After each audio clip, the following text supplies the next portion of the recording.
Bom dia a todos, como vai vocês, pessoal? Vou começar mais uma aula nossa aí, dando continuidade ao conteúdo de trabalho, né?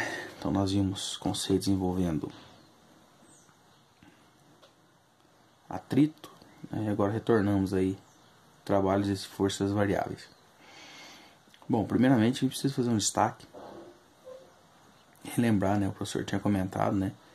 Em aulas anteriores, que toda vez que eu tiver um gráfico, né, e esse gráfico tiver representando aí uma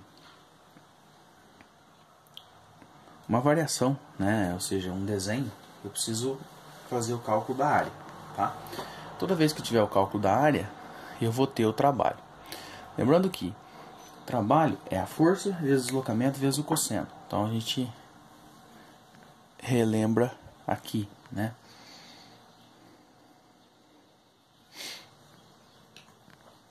Trabalho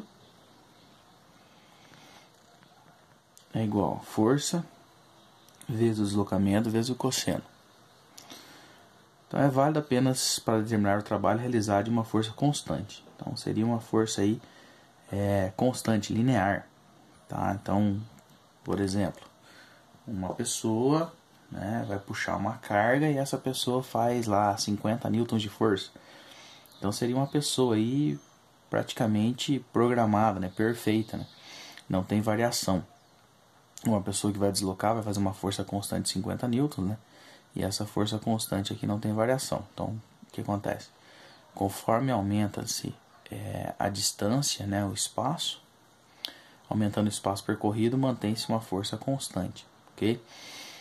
Mas a gente sabe que isso não acontece, né? Quando você está fazendo força, você não vai ter continuamente essa força. Vai chegar um momento que você não vai conseguir manter, né? Você vai perder essa força, vai ter uma queda. Então, lembrando que aqui, ó, trabalho é igual a força vezes deslocamento vezes o cosseno, né? O cosseno está sendo a representação do plano horizontal, né? Então,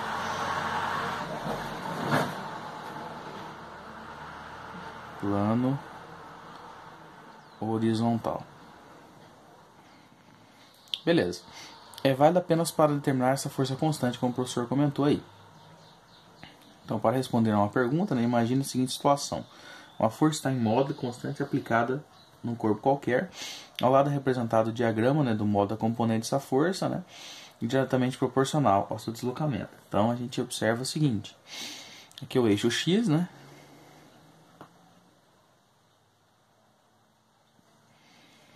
E esse é o eixo Y.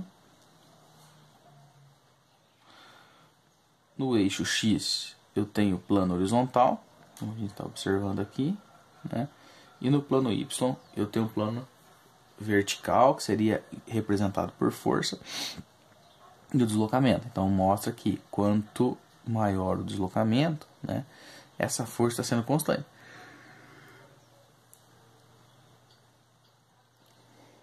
Faz de conta que aqui fosse 30 newtons de força, né? Conforme eu deslocasse aqui, né, 2 metros, 3 metros, 4 metros que seja, né, a força ia ser também constante, beleza? Então a área do gráfico de uma força constante pode ser determinada pela área do retângulo, né, que seria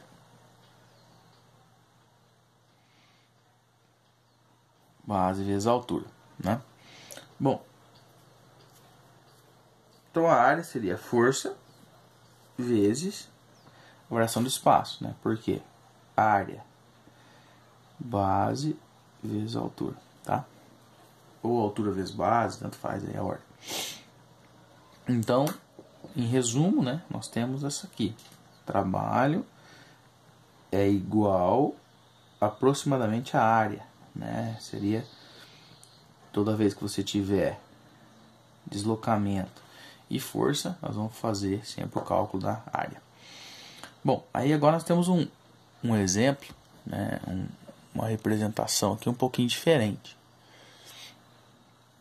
Eu tenho aí algumas componentes, né?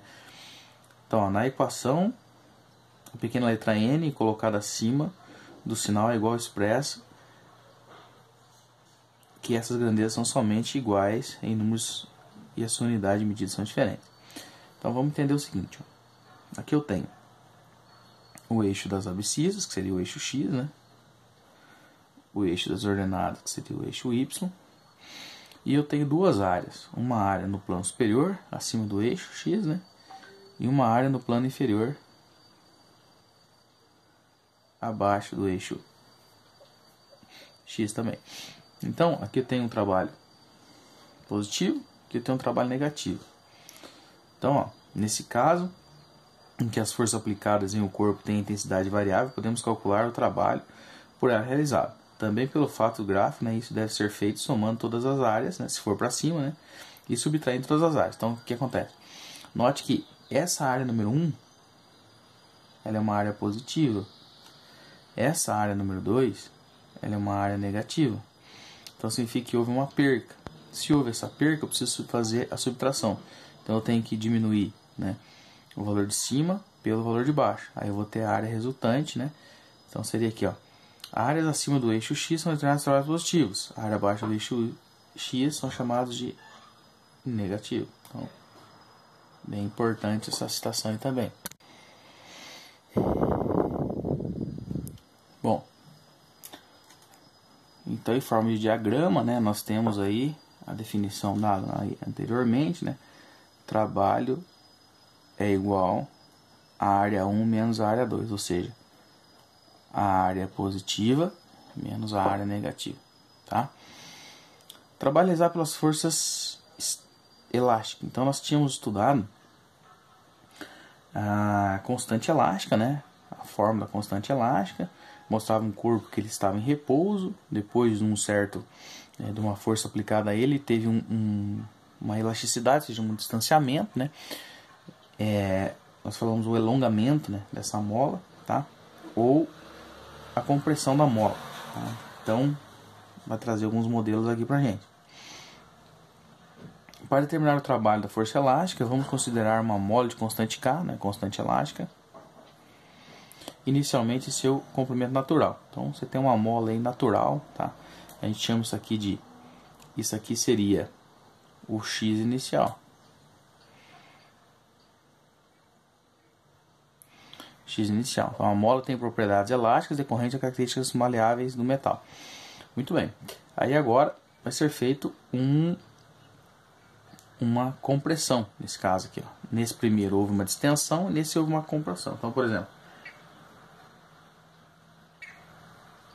quando foi aplicada uma força, repare que agora eu vou ter, ó, o tamanho da mola original era até aqui, né? Esse que seria o X inicial, certo? Daqui até aqui era o X inicial, e agora do começo ao fim eu vou ter o meu X final. Então, por isso que a apostila traz o delta X, que é o comprimento final menos o comprimento inicial. Com isso eu vou ter o tamanho que distendeu essa mola. E o mesmo acontece, né, se eu estiver falando uma compressão. Aqui a mola houve uma distensão e aqui a mola houve uma compressão. Também tem a variação de comprimento. Então, a força elástica na compressão realiza um trabalho resistente, pois acumula energia. Então, por que acumula energia? Então, essa citação aqui, ó, muito importante, vou fazer um destaque aí, gente. A força elástica na compressão realiza um trabalho resistente e acumula energia. Porque quando você comprime essa mola, né, o aço aqui, o metal, ele tem uma resistência. Então, quando você solta ele volta a ser original de novo.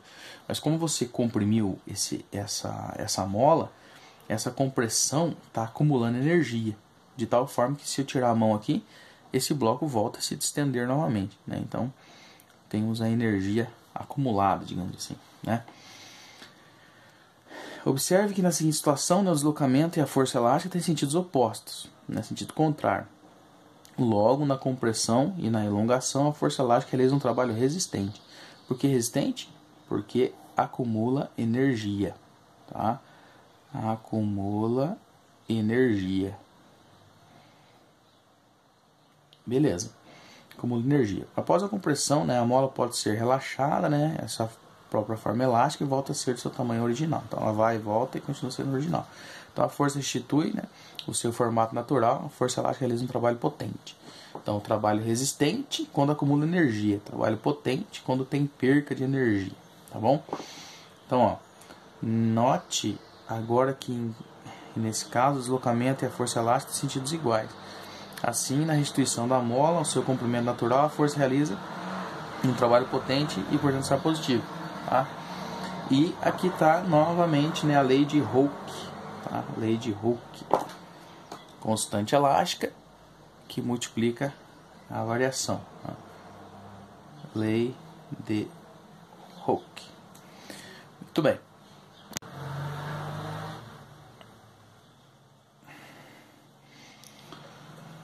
Para determinar o trabalho da força elástica, né, trabalho a força do deslocamento. Note que aqui já não apareceu, aqui já não aparece o cosseno, né, porque sabemos que o cosseno de zero é 1, né, está no plano horizontal, certo?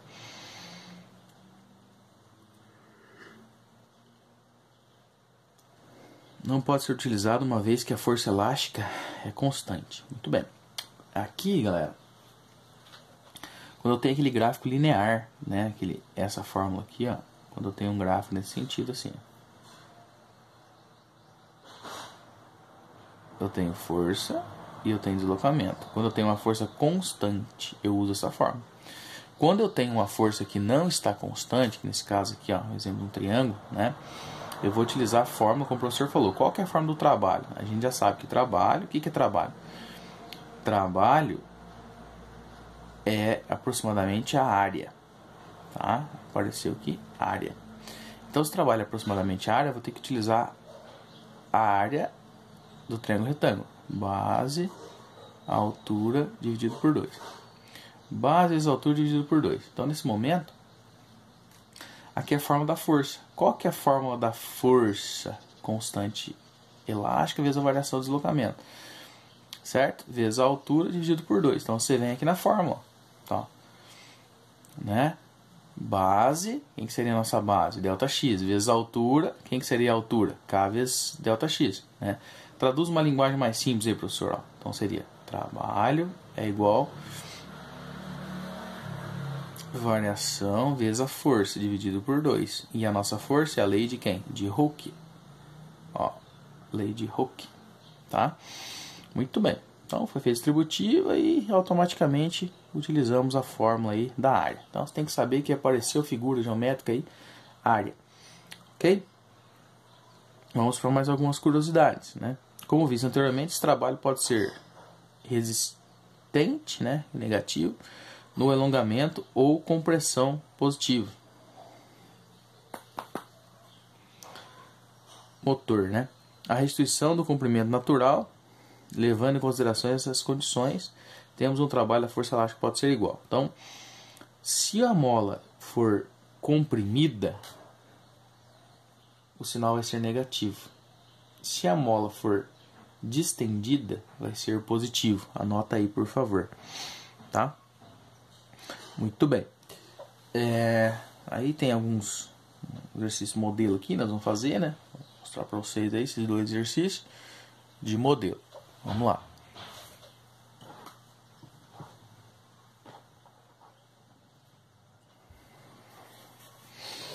Número 1.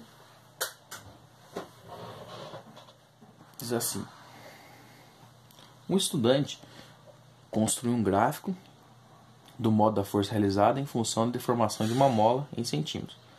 Com base nesse gráfico, vamos analisar. Então, até escrevi aqui, né? Apareceu o gráfico, né? Faz a forma da área, né? E aí nós vamos ter trabalho. Mas, analisando aí.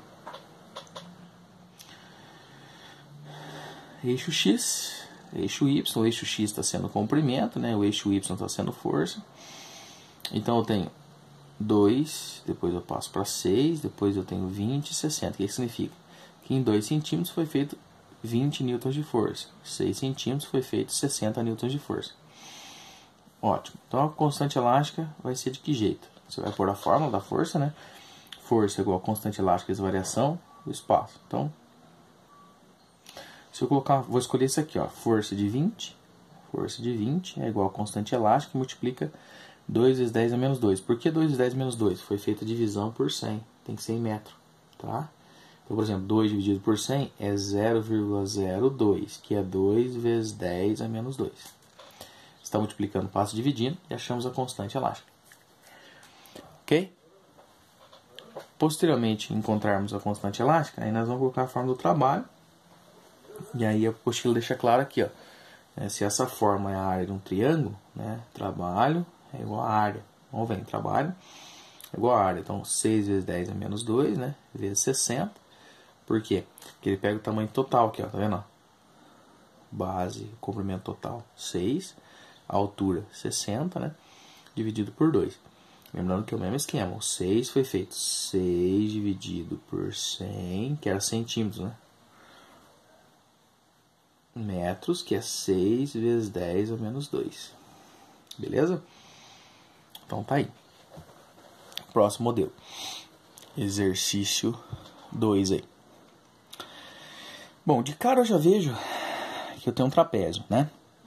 Por ter um trapézio, eu vou utilizar essa fórmula aqui, ó. Base maior mais base menor vezes a altura dividido por 2. Ok? Então vamos lá. Base maior 300, base menor 200, porque 300, ó, 300 menos 100 dá 200. Vezes a altura que é 100 dividido por 2. Bem facinho, né? Deu 25.000 joules. Aí a apostila converteu isso aqui, ó. 1, 2, 3, 4. 2,5 vezes 10 a quarta joules. Na sequência, né? Temos aí o exercício 3. Um bloco está inicialmente em repouso sobre uma superfície horizontal. A partir de certo instante, né, passa a atuar sobre ele uma força F de direção constante, cuja intensidade em função da posição é dada na figura. Calcule o trabalho. De 0 a 8. Então, ele quer o trabalho aí do começo ao fim, né? Então, trabalho do começo ao fim, de 0 a 8, né? Então, aqui, ó, é a representatividade lá do começo da unidade. Então, aqui, ó, eu tenho a área 1, forma de um trapézio, a área 2, forma de um triângulo, né? Então, como eu tenho um trabalho acima e um abaixo, eu vou ter que fazer essa diferença, né? Então, eu venho aqui, ó, trabalho do trapézio, né, que seria a área 1 menos a área 2. Então, vamos fazer o trapézio para ver? Vamos lá. Ó, de 0 a 4, base maior, mais a base menor, que é 2, né? Vezes a altura, que é 20. Dividido por 2, forma um trapézio. Fórmula do triângulo, que é a parte de baixo. Daí eu venho base, ó, de 4 a 8 é 4, né? Daqui até aqui é 4. 4 vezes a altura, que é 10, dividido por 2. Então, 60 menos 20, 40 de rendimento. Por quê? Porque aqui ele passou a ser positivo, né? E aqui passou a ser negativo. Então, tem que fazer a diferença de um com o outro. Potência e rendimento.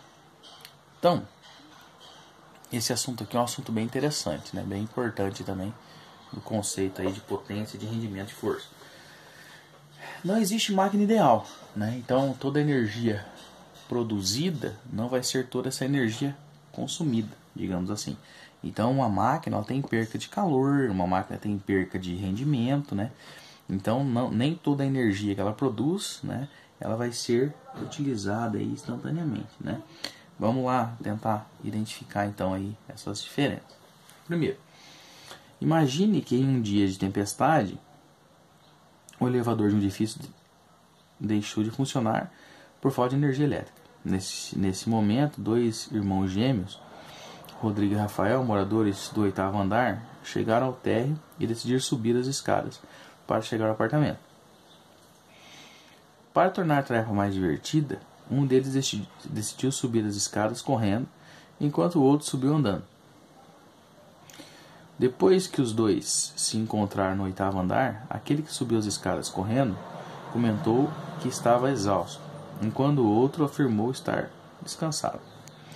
Nessa situação, o trabalho realizado pelos dois irmãos é igual. Então, qual foi o trabalho? O trabalho foi chegar ao 8º andar, pois eles têm a mesma massa e tiveram o mesmo deslocamento.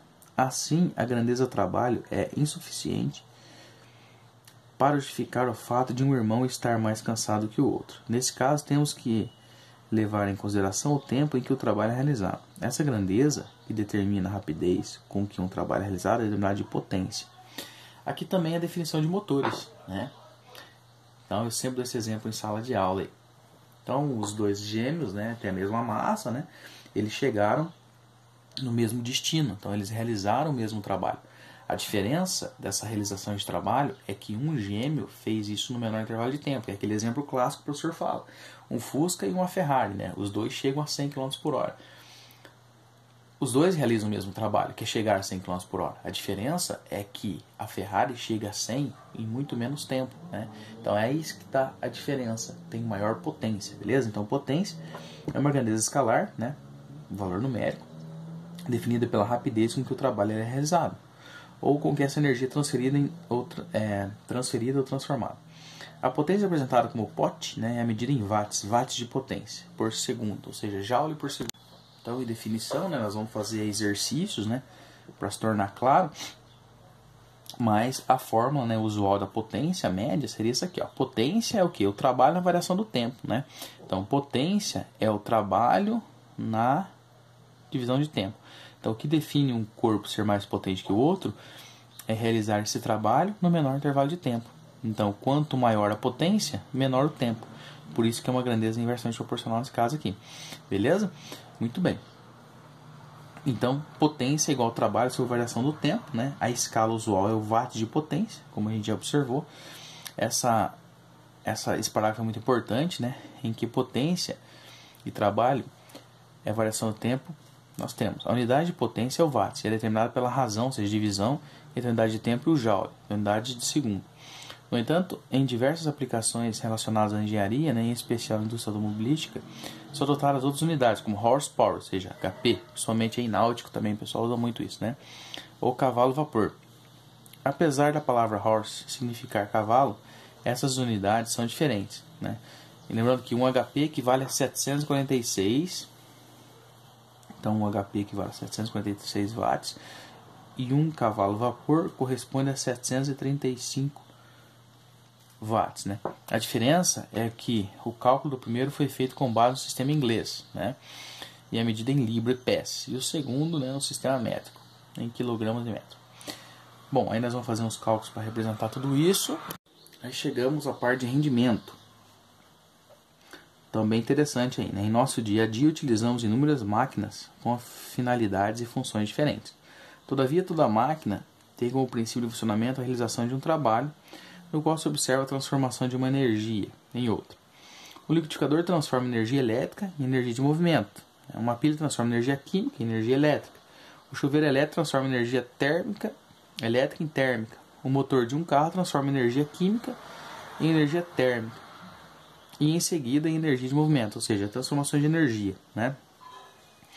Então, outras características gerais das máquinas é que nenhuma consegue realizar uma tarefa 100% de eficiência. Então, exatamente o que o professor comentou aí no início da minha fala sobre potência, né? Eu não tenho uma máquina ideal, né, que tenha 100% de rendimento, tá? Um ventilador, por exemplo, fica com seu motor aquecido após um certo tempo de funcionamento. Isso ocorre porque, apesar de ele se destinar a converter energia elétrica em energia de movimento, considerado como energia cinética, movimento cinético, parte dessa energia total que essa máquina recebe é transformada em energia térmica. Não existe máquina ideal, como o professor comentou também, visto que uma parcela dessa energia recebida por essa máquina se converte em formas indesejáveis de energia. A energia de uma máquina recebe por unidade de tempo denominada potência total, tá? Enquanto a energia é transformada pela realização de trabalho por outras unidades de tempo determina sua potência útil. A diferença entre as potências totais e útil é chamada de potência dissipada. Isso aqui, pessoal, quando a gente fala em potência dissipada, significa potência perdida, tá bom? E essa potência perdida em forma de calor. Então, por exemplo, eu tenho uma máquina que tem uma execução de potência total, então entra uma quantidade de energia na máquina, a máquina converte essa energia em calor, talvez perca, né? E depois tem a potência útil. Então, o que é a potência total? É a potência útil mais a potência perdida. Essa potência dissipada, que está aqui na nossa apostila, né, significa potência perdida. Tá? perdida. Máquinas que aproveitam toda a energia recebida no seu trabalho. Seria a máquina ideal. Então a gente utiliza uma fórmula aí para citar que essa energia foi uma energia aí chamada como rendimento. Então, de acordo com a relação entre potência total fornecida por uma máquina, né, é igual à soma das potências úteis, conhecido como rendimento. N, tá? É representado pela eficiência de uma máquina, ou seja, o percentual de energia total efetivamente transformado. Matematicamente, o rendimento é dado por, né, N de rendimento, conhecido como potência útil, dividido por potência total. Então, a gente viu lá, né, que a potência seria a potência total igual a potência dissipada mais a potência útil. Por que não aparece a potência dissipada? Porque, como o próprio nome diz, ela foi perdida. Então, a fórmula de rendimento é essa. Rendimento, N, é eu pegar a potência útil, que eu estou utilizando, dividido pela potência total. Para ficar fácil, né? Sempre o denominador é um valor maior, então a potência total vem embaixo, a útil vem em cima. Beleza, pessoal? Aí nas próximas aulas o professor vai resolver alguns exercícios com vocês aí. Certinho? Encerro por aqui. Forte abraço aí. Muito obrigado e Deus abençoe a todos. Até mais. Tchau, tchau.